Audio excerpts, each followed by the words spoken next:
Nashik road शहरात वन्य प्राण्यांचे दर्शन वाढत चालल्याचे आणखी एक उदाहरण आज पहाटे दिसून आले। लॅम्ब रोडवरील हॉटेल लोटसच्या मागील विद्या विकास मंदिर शाळेच्या आवारात आज पहाटे 5 ते 6च्या सुमारास बिबट्याने दर्शन दिल्याने परिसरात एकच खळबळ उडाली। घटनेची माहिती समजताच तात्काळ वनविभागाच्या अधिकाऱ्यांना कळवण्यात आले आहे।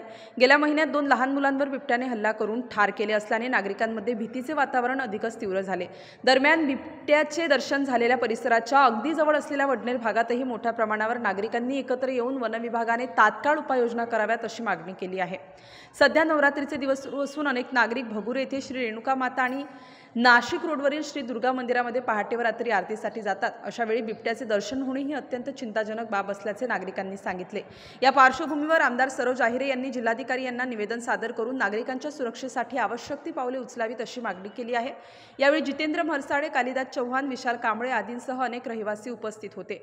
वनविभागाने शक्य तितक्या लवकर बिबट्याला जेरबंद करून नागरिकांना सुरक्षिततेचा दिलासा द्यावा अशी एकमुखी मागणी परिसरातील नागरिकांकडून होत आहे। स्टार न्यूजसाठी मनोज अवचिते, नाशिक।